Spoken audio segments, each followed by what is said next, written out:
Aku berpuasa agar fisik dan mentalku lebih efisien. Sehat fisik dan mentalnya, itu jalannya puasa. Assalamualaikum warahmatullahi wabarakatuh. Bismillahirrahmanirrahim. Alhamdulillahirabbil alamin. Saya ingin menggalinya dari aspek the law of polarity. Hukum polaritas. Ini salah satu manifestasi hukum polaritas itu, kalau teman-teman mungkin masih ingat, adalah yin yang. Jadi yin yang itu kan satu hukum semesta yang menunjukkan bahwa segalanya berpasangan. Negatif dan positif berpasangan, hitam dan putih berpasangan, siang dan malam berpasangan, baik dan buruk berpasangan, saling melengkapi, saling menunjukkan eksistensinya. Kalau tidak ada baik, tidak akan ada buruk. Kalau tidak ada ringan, tidak akan ada berat, dan lain sebagainya. Itu kan namanya the law of polarity. Contohnya yin yang. Nah, coba kita lihat puasa ini dari perspektif yin yang tadi. Ada beberapa pasangan-pasangan, kombinasi-kombinasi situasi puasa yang itu menurut saya menunjukkan aspek yin dan yang. Yang pertama, coba kita perhatikan. Puasa itu perintah dari Allah. Tapi unik, isinya perintah itu untuk tidak melakukan. Nah ya, perintah itu kan harusnya memerintahkan untuk melakukan sesuatu. Tapi khusus puasa, kita diperintahkan untuk tidak melakukan. Nah, ini kombinasi yin sama yang. Jadi kita diperintahkan untuk tidak melakukan. Jadi isinya puasa itu kan kita dilarang makan, dilarang minum, dilarang hubungan seksual, dilarang serba dilarang. Jadi ini menurut saya ini kombinasi yin yang. Kita diperintahkan untuk tidak melakukan. Perintah itu sifatnya positif, tapi tidak melakukan itu kan negatif. Jadi positif dan negatif yang combine jadi satu. Ini teman-teman yang tertarik dengan filosofi perintah untuk tidak melakukan ini bisa membaca karyanya Ibnu Arabi di Futuhat. Bagaimana makna puasa itu sebagai perintah tapi isinya tidak melakukan. Ini sejenis kombinasi dari yin dan yang. Polarity yang kedua. Puasa itu berkorban untuk memperoleh. Ini logika yang juga yin sama yang. Harusnya mengorbankan itu kan kehilangan. Aku mengorbankan tenaga, mengorbankan harta, mengorbankan waktu, itu kan kehilangan namanya. Tapi dalam puasa ini kita mengorbankan banyak hal, tapi pengorbanan ini dalam rangka memperoleh banyak hal yang lain. Kita mengorbankan makan, kita mengorbankan minum, kita mengorbankan kebebasan kita untuk ngomong aneh-aneh dan macam-macam. Itu kan kita korbankan karena kita tidak mau puasanya batal. Tapi hakikatnya kita dalam rangka memperoleh, bahkan memperoleh yang lebih besar. Kalau puasa kan kita menyebutnya la'alakum tattaqun. Itu kan memperoleh ketakwaan. Jalannya apa? Dengan memberikan, mengorbankan. Nah, ini logika yin yang kedua. Jadi puasa itu mengorbankan untuk memperoleh.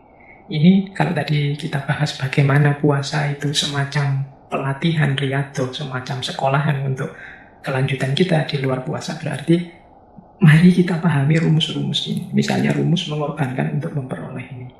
Bagi teman-teman yang belajar logikanya orang bersedekah, berbagi dengan sesama, dan lain sebagainya. Itu kan ketika kita berbagi, memberikan ke orang lain, harusnya kita kehilangan banyak hal, tapi seringkali justru kita mendapat lebih banyak dari itu. Nah, ini logika yin yang mengorbankan untuk memperoleh banyak hal. Yang ketiga, ada logika dalam puasa yang jenisnya yin yang juga, yaitu menahan untuk menikmati. Ini unik ya. Ya contoh paling mudah, kita menahan diri tidak makan, tidak minum, ini kan menahan. Ya bahasa Jawa ini ngempet. Dalam rangka apa? Untuk bisa lebih menikmati. Ilustrasinya sederhana saja, tidak usah rumit-rumit. Yang makan tadi loh, itu kan kita tahan dari pagi, dari subuh sampai maghrib. Rasakan nanti bedanya makan siang dengan makan waktu maghrib buka puasa. Nikmatnya pasti beda. Ini sudah diramalkan oleh Rasulullah kan. Orang puasa itu nikmatnya dua. Satu nikmat buka puasa, yang satu nikmat waktu bertemu Allah. Nah, kita tahan makan, ternyata pada akhirnya justru kita menemukan nikmatnya makan pada saat buka puasa. kita bisa merasakan senikmat itu rasanya makanan saat buka karena sebelumnya sudah kita awali dengan puasa. Kalau tidak ada puasanya, kemungkinan besar nikmatnya makanan yang sama tidak akan sedalam itu. Jadi menahan untuk menikmati itu dahsyatnya luar biasa. Ini rumus ini boleh dipakai di luar puasa nanti atau untuk hal lain di luar hal puasa. Menahan untuk menikmati. Ya teman-teman yang jomblo ini kan sedang puasa kan harusnya hari ini. Nabi juga menyarankan banyak-banyak puasa yang belum punya pasangan. Menahan. Nanti jangan khawatir. Panennya ketika kalian menikah. Jadi nikmat yang dirasakan akan luar biasa. Bedakan dengan yang tidak puasa. Dalam tanda petik ini tidak suudon ya. Misalnya kalau ada yang jomblo sih belum menikah tapi tiap hari jajan, tiap hari sebut saja seks yang bebas yang tidak aturan itu. Nah ini tidak ada puasanya. Maka menikah jadinya tidak ada rasanya juga, tidak sakral, wis tahu, wis bentino, wis bolak-balik. Tidak terkena hukum menahan untuk menikmati. Jadi ini bisa diterapkan untuk banyak hal. Dalam banyak hal kita itu memang butuh menahan. Orang Jawa itu pakai istilah tirakat. Kemuliaan hidup kita akan banyak ditentukan oleh kesanggupan kita menjalani tirakat-tirakat. Karena ada hukum menahan untuk menikmati. Betapa indahnya Idul Fitri setelah 1 bulan kita menahan diri untuk tidak makan minum. Tapi yang tidak puasa sama sekali, rasanya pastinya hambar. Tidak terkena hukum menahan untuk menikmati. Nah yang keempat, itu juga salah satu ilustrasi bagaimana hukum yin dan yang dalam puasa. Yang keempat, menyakiti. Ini menyakiti dalam tanda petik ya. Tapi tujuannya untuk menguatkan. Jadi kita ini kan dilatih pelan-pelan oleh puasa, agak sakit memang, tapi pada akhirnya kita ini tangguh, kita kuat. Puasa hari pertama kita mungkin teler, puyeng, tapi hari kedua sudah tinggal separuh puyengnya, hari ketiga sudah tidak puyeng lagi, lama-lama biasa. Semakin tangguh kita kan kuat. Kalau kemarin jam 8 belum sarapan aja rasanya ngeliyeng, jam 12 sudah ribut, ingin mau ke warung mana, mau traktiran di mana. Tapi ketika kita puasa, kita kuat, kita lebih tangguh. Jadi di balik puasa ada logika, sakit sedikit tapi dia menguatkan. Jadi menyakiti dalam tanda petik tapi hasilnya kekuatan. Dalam hidup ini kan juga berlaku hukum ini. Misalnya para olahragawan, itu kan dia harus serius berlatih kalau ingin berprestasi. Semakin dia berlatih semakin kuat. Berlatih ini kan sakit, tidak enak, capek, tapi hasilnya kuat. Teman-teman yang nggak seneng olahraga, mungkin olahraga itu kan mungkin ya bikin capek, bikin badan sakit semua dan lain sebagainya. Tapi jangan lupa, dengan olahraga justru kita jadi lebih tangguh. Jadi meningkatkan kekuatan diri kita. Ini diajarkan dalam puasa. Sedikit sakit, tapi hasilnya kita akan jadi lebih tangguh, lebih kuat. Ini hukum ini penting dalam kehidupan kita nanti, tidak hanya dalam puasa. Menahan untuk menikmati, mengorbankan untuk memperoleh, menyakiti untuk menguatkan. Nah, yang kelima dan keenam, ini menarik. Kemanusiaan untuk kehambaan, tapi juga sebaliknya, kehambaan untuk kemanusiaan. Jadi ini juga semacam yin yang. Jadi puasa ini kan ketetapan Allah, dari Allah untuk manusia. Tapi sebenarnya dia tidak bernilai hanya untuk kehambaan, maksudnya nilainya hanya Allah hanya ingin melihat kita patuh apa tidak selesai. Tapi di balik puasa ada kemanfaatan besar untuk manusia.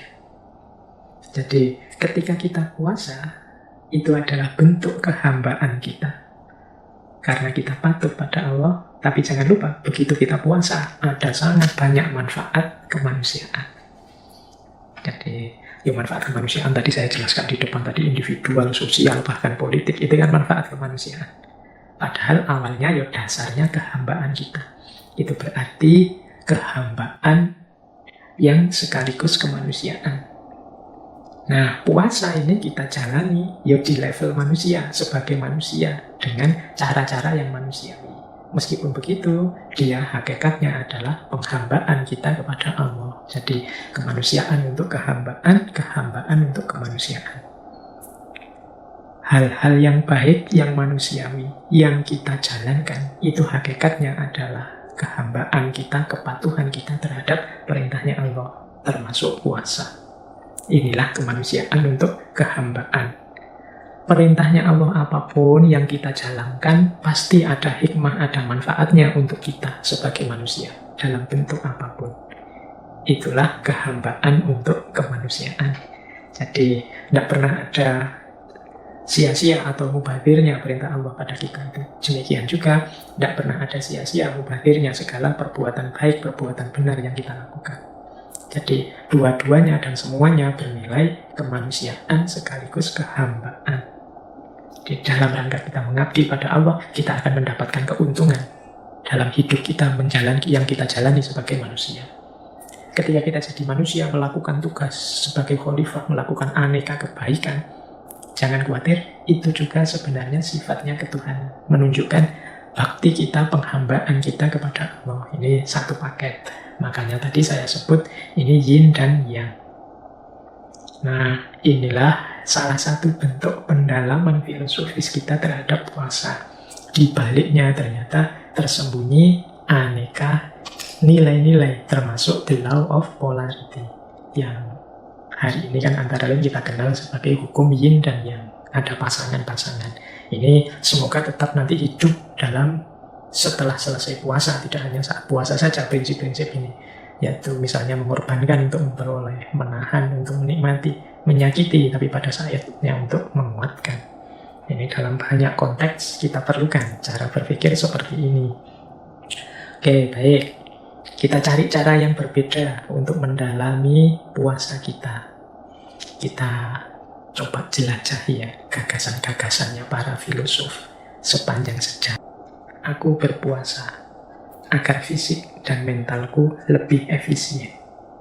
Jadi Plato ini filosof besar, orang pintar di masa lalu yang jasanya banyak untuk kehidupan intelektual manusia di bumi. Di antara strategi beliau agar tetap sehat fisik dan mentalnya, itu jalannya puasa. Ya meskipun zaman Plato pastinya surat Al-Baqarah itu belum turun, tapi kan ya kama kutiba alal ladzina min qablikum, umat-umat terdahulu ternyata juga puasa. Kata Plato, mental dan fisik itu sehat kalau aku puasa. Dia jadi lebih. Ini berarti teman-teman juga yang merasa mentalnya sedang drop, terganggu, ada banyak masalah, boleh diobati dengan puasa. Ada lagi kalimat agak panjang nih dari filosof abad tengah, dari tradisi skolastik, Santo Agustinus. Kalau ini ya seperti yang kita jelaskan tadi, ini seperti Imam Ghazali cara beliau menjelaskan puasa. Kata beliau begini, puasa itu membersihkan jiwa, meningkatkan pikiran, menspiritualkan yang fisik, menumbuhkan rasa sesal dan kerendahan hati, menyingkirkan hambatan nafsu, memadamkan api ketamaan, dan menyalakan cahaya sejati kesucian. Wah, ini manfaatnya lengkap ya. Lahir, batin, spiritual. Pikiran jadi jernih, jiwa jadi bersih. Yang fisik jadi spiritual. Mengapa yang fisik jadi spiritual? Ya, saat puasa, diri kita ini kan kita ajak menspiritual. Kita ajak fokus pada Allah saja. Yang namanya menspiritual. Mengikuti kehendaknya Allah, menghadirkan Allah dalam diri. Ini namanya menspiritualkan yang fisik. Kemudian menumbuhkan kerendahan hati, menyingkirkan, menyisihkan hawa nafsu. Yang kalau diceritakan diilustrasikan dengan setan-setan itu tangannya diborgol. Kenapa? Karena puasa itu membuat hawa nafsu kita tersingkir. Memadamkan api ketamaan, kemudian menyalakan cahaya kesucian dalam diri kita. Ini Agustinus. Ada lagi ini filosof Dante Alighieri. Ini beliau ini yang nulis novel populer sekali. Ceritanya sangat kontroversial yang judulnya Komedi Ketuhanan, Divina Commedia. Dante ini dalam novel itu ada satu kalimat yang menurut saya menarik. Kata beliau, puasa memiliki kekuatan yang lebih dahsyat dibandingkan kesedihan. Nah, ini bisa diuraikan panjang, ini boleh pakai ilustrasinya Mahatma Gandhi tadi dengan perjuangannya dan lain sebagainya. Jadi puasa itu punya power, tidak sekedar sifatnya pasif, meskipun isinya serba tidak. Tapi puasa lebih dahsyat dibandingkan kesedihan. Orang kalau sedih itu kan kadang-kadang melakukan hal-hal yang mungkin tidak terfikir sebelumnya, tapi puasa punya kekuatan lebih dahsyat dari itu. Paling tidak, orang sedih itu kalau kecenderungannya tidak terkontrol, sehingga kadang-kadang melakukan hal yang nanti disesali. Sementara orang puasa itu diawali dari kontrol diri. Sama-sama powerful, tapi puasa lebih dahsyat dibandingkan kesedihan. Kemudian ada juga kalimat dari Paracelsus. Paracelsus ini dokter, astrolog, ahli okultisme, ahli kimia, kelahiran Swiss. Ini yang lebih populer, ilmu pengobatannya beliau yang luar biasa. Katanya Paracelsus, puasa adalah pengobatan terbaik. Dia adalah fisikil, dokter yang ada dalam diri kita. Jadi ternyata dalam diri kita ada dokternya, apa? Puasa. Itu Paracelsus yang bicara ini. Kalau yang ngomong, kadang-kadang kita itu kan agak genit. Kalau yang ngomong para ulama kita, kadang kita nganggapnya, itu dogmatis, itu tradisional. Ini yang dokter, ahli astrologi, ahli kimia.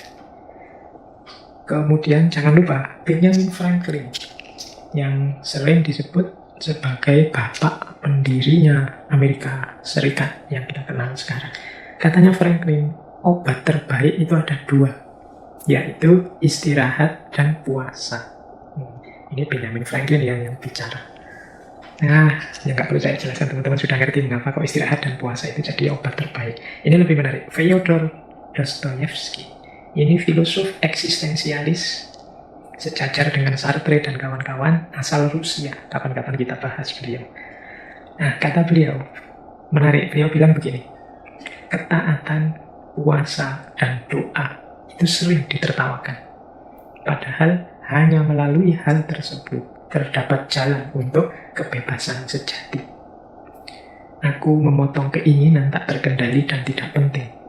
Aku tundukkan kesombongan dan ketamaanku, dan kuhukum ia dengan kepatuhan. Dan dengan pertolongan Tuhan, aku mencapai kemerdekaan jiwa dan kenikmatan spiritual. Ini Dostoyevsky. Jadi, kata beliau, mungkin orang-orang hari ini, orang-orang modern yang baru mengalami renaissance, menertawakan kepatuhan pada agama, menertawakan puasa, menertawakan doa. Padahal menurut Dostoyevsky, ketaatan, puasa, dan doa itu bisa menjadi jalan bagi kebebasan yang sejati. Kebebasan yang sejati ini kan yang diimpikan oleh para filsuf eksistensialis. Katanya Dostoyevsky, untuk menemukan kebebasan sejati itu, aku memotong keinginan tak terkendali dan tidak penting. Jadi justru kebebasan itu akan ketemu tidak dengan mengumbar keinginan, tapi dengan membatasi keinginan. Termasuk membuang keinginan yang tidak penting. Kemudian aku tundukkan kesombongan dan ketamaanku. Jadi mengalahkan sombong dan tamak. Orang yang sombong dan tamak tidak akan menemukan kebebasan sejati, karena justru dia akan dibelenggu oleh kesombongan dan ketamaannya. Dan kuhukum dia dengan kepatuhan. Jadi untuk menundukkan kesombongan, ketamaan itu jalannya ya patuh, taat. Dan dengan pertolongan Tuhan aku mencapai kemerdekaan jiwa dan kenikmatan spiritual. Nah, ini Fyodor Dostoyevsky. Ada lagi Hermann Hesse. Ini beliau ini penyair, novelis, spiritualis dari Jerman. Beliau mengatakan begini, setiap orang dapat melakukan keajaiban. Setiap orang dapat mencapai tujuannya. Kalau ia mampu berpikir, kalau ia mampu menunggu, dan kalau ia mampu berpuasa. Ini pendapatnya Hermann Hesse. Kalau kita ingin melakukan hal-hal luar biasa, jalannya cuma 3. Bisa berpikir, siap menunggu, dan mau berpuasa. Nah, berpikir berarti ya jangan pasif. Daya gunakan akal budimu. Mau menunggu berarti mau mengikuti prosesnya. Tidak ada keajaiban, kesuksesan, keberhasilan yang instan. Dan mau berpuasa. Berarti siap susah, siap berkorban, siap menghindari ini, tidak melakukan ini, itu, dan lain sebagainya. Nah, ini Hermann Hesse. Ini para intelektual besar ternyata juga menyarankan puasa. Apalagi tokoh kita minggu lalu, Mahatma Gandhi. Ini saya bawa beberapa quotes dari Mahatma Gandhi yang berhubungan dengan puasa.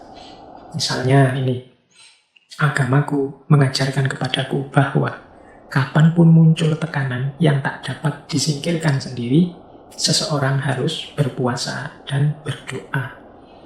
Jadi ini sarannya Gandhi. Dia bilang agamaku, dan beliau agamanya Hindu. Ternyata memang tradisi puasa itu ada di semua agama dan juga ada di semua umat masa lalu. Katanya Gandhi, agamaku mengajarkan kalau ada tekanan, mungkin teman-teman sedang stres apa, galau apa, punya problem apa, yang tidak bisa disingkirkan sendiri. Jalannya apa? Ya berpuasa dan berdoa. Jadi ini kalimat dari Mahatma Gandhi. Masih banyak kalimat-kalimat yang lain dari beliau, tapi kapan-kapan saja kita bahas per tokoh, masing-masing tokoh ini kita bahas panjang lebar bagaimana pandangannya tentang puasa. Baik, kita lanjutkan. Tadi sudah ya para tokoh-tokoh intelektual dari luar Islam. Sekarang coba kita tengok serba sedikit tokoh-tokoh Muslim. Bagaimana pendapat para intelektual kita juga tentang puasa. Saya membawa beberapa tokoh. Nanti kita akhiri dengan dua tokoh idola kita, Jalaluddin Rumi dan Suhrawardi Al-Maktoum. Saya bawa misalnya, ini ada pendapat bagus dari Syekh Waliullah Ad-Dihlawi. Syekh Waliullah Ad-Dihlawi ini ya pembaharu Muslim, ahli hadis, ahli sejarah, ahli filsafat, ahli teologi. Dia ini pelopor modernisme dalam dunia Islam. Beliau menyatakan begini tentang puasa. Kata Syekh Dihlawi, puasa itu adalah tiryak. Tiryak itu penawar bagi racun-racunnya setan, kata Syekh Dihlawi. Dengan puasa, Anda memukul, menghancurkan naluri kebinatangan atau al-bahimiyah yang mungkin selama ini menguasai diri Anda. Nah, ini bisa dilihat dalam Hujjatullahil Balighah, karya beliau. Jadi bagi Syekh Dihlawi, puasa itu adalah semacam, kalau bahasa hari ini ya, detoksifikasi spiritual. Dalam diri kita ini kan banyak racun-racunnya yang mengotori batin kita, sehingga spiritualitas kita terhambat. Nah, obatnya dari kekotoran-kekotoran jiwa itu antara lain ya puasa. Dialah yang menjadi tiryak. Tiryak itu penawar dari karat-karat racun-racun kotor-kotor yang ada dalam diri kita. Jadi ketika kita sedang puasa, terjadi detoksifikasi spiritual. Ya tentunya yang puasanya sungguh-sungguh ya, bukan yang puasa hanya formalitas untuk menahan lapar dan haus saja. Ini Syekh Waliullah Dihlawi. Boleh saya tambahin lagi, misalnya ini ada pendapat dari Syekh Abdul Wahab Asy'arani. Nah, ini teman-teman pesantren pasti kenal dengan beliau ini. Syekh Abdul Wahab Asy'arani ini biasanya disebut Imam Asy'arani. Sufi besar, dianggap wali kutub juga pada zamannya. Beliau ini gelarnya Imamul Muhaqqiqin wa Zudwatul Arifin. Beliau ini selain ahli sufi, juga ahli fikih, juga ahli hadis. Beliau menulis 60 lebih kitab. Ya kebanyakan bercorak tasawuf. Misalnya Lataiful Minan, Tambihul Muhtarin, dan lain-lain. Teman-teman yang suka kajian tasawuf harusnya kenal tokoh ini. Kisah-kisah tentang karomah beliau juga banyak. Kalau yang muda-muda kan biasanya yang diincer cerita-cerita karomahnya ini. Nah, kata Syekh Abdul Wahab Asy'arani, puasa itu membawa kita kepada woyah an-nuroniyah. Woyatun nuroniyah. Jadi tujuan nuroniyah. Nur itu cahaya. Nuron berarti pencerahan. Jadi membawa kepada pencerahan batin kita. Juga peneguhan rohani. Dan juga melahirkan berbagai kebajikan saat kita berpuasa. Jadi puasa itu mencerahkan batin kita, memantapkan rohani kita. Dia melahirkan banyak sekali kebaikan. Nah, ini Tambihul Muhtarin, Syekh Abdul Wahab Asy'arani. Nah, ini boleh juga kita jadikan referensi. Jadi ternyata pencerahan batin kita, laku kita untuk membuat diri kita bercahaya, antara lain bisa melalui jalur puasa. Boleh juga, ini ada quotes yang itu populer sekali dari tokoh intelektual muslim. Kalau ini modern, Tariq Ramadan. Beliau ini filosof, penulis, akademisi, asalnya dari Swiss. Cucu dari Imam Hasan al-Banna, pendiri Ikhwanul Muslimin. Beliau ini profesor di Fakultas Teologi Universitas Oxford. Jadi ini kalau ini beliau intelektual kontemporer. Beliau punya pandangan begini. Filosofi puasa mengundang kita untuk mengenali diri kita sendiri, menguasai diri kita sendiri, dan mendisiplinkan diri kita sendiri menjadi lebih baik. Juga untuk membebaskan diri kita sendiri. Berpuasa berarti mengenali ketergantungan-ketergantungan kita dan membebaskan kita darinya. Ini kalimatnya ada diri kita sendiri banyak. Ayo kita cermati ya tadi. Yang pertama, puasa itu berarti punya manfaat mengenali diri. Diri kita yang lemah, banyak kekurangan, banyak ketidaktepatan. Kalau sudah mampu mengenali diri, kita menguasai diri kita sendiri. Kita ini kan dalam hidup kita sehari-hari sering tidak menguasai diri kita sendiri. Nah, saat puasa ini kita kuasai benar diri kita. Kita ini kan seringkali diombang-ambingkan oleh hawa nafsu, oleh ambisi, macam-macam. Kita tidak menguasai. Nah, ketika puasa kita kuasai diri kita sekarang. Ini tidak boleh, itu tidak boleh, dan sebagainya. Yang ketiga, mendisiplinkan diri kita. Jadi puasa itu kan paling kelihatan latihan disiplinnya. Kapan boleh makan, kapan tidak boleh makan. Kapan harus sahur, kapan harus buka, kapan waktunya habis, dan lain sebagainya. Disiplin. Kemudian juga pembebasan diri. Jadi puasa membuat kita sadar hakikat diri kita, sehingga kita bisa membebaskan diri kita dari ketergantungan di luar diri kita, dan hanya bergantung pada Allah saja. Nah, ini pandangannya Thoriq Ramadan. Puasa membuat kita kenal diri, membuat kita menguasai diri, mendisiplinkan diri, dan membebaskan diri. Baik, saya lanjutkan, waktunya masih 20 menit ya, kurang lebih. Kita lihat sekarang pandangan ini tokoh yang sering dan pernah kita bahas, yaitu beliau dari tradisi filsuf muslim iluminatif Suhrawardi Al-Maktul, yang terkenal dengan filsafat isyroknya, dengan quotes-nya yang populer sekali, engkau hanya kaca, bukan cahaya. Nah, manfaat puasa ini menurut saya Suhrawardi adalah mempersiapkan jiwa, membuat diri kita terlepas dari penjara materi dan siap untuk mendapatkan cahayanya Allah. Kata Syekh Suhrawardi, puasa itu mempersiapkan diri kita sebelum memperoleh pengetahuan.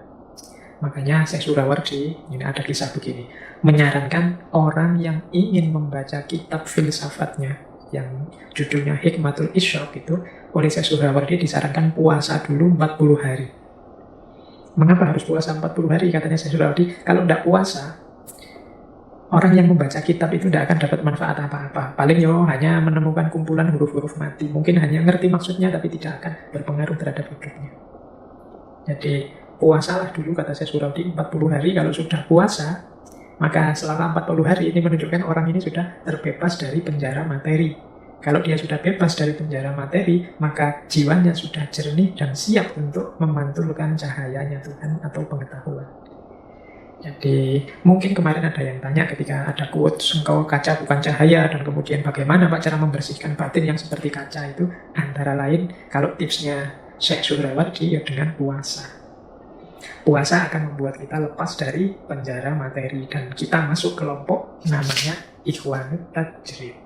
Nah, ini pandangan dari Imam Suhrawardi. Berarti ya kesimpulannya, puasa itu menjernihkan jiwa, membuat kita lebih mudah menangkap pengetahuan yang merupakan cahayanya Allah. Ini boleh dipakai sebagai tips oleh para mahasiswa, para pelajar yang menanyakan apa manfaatnya.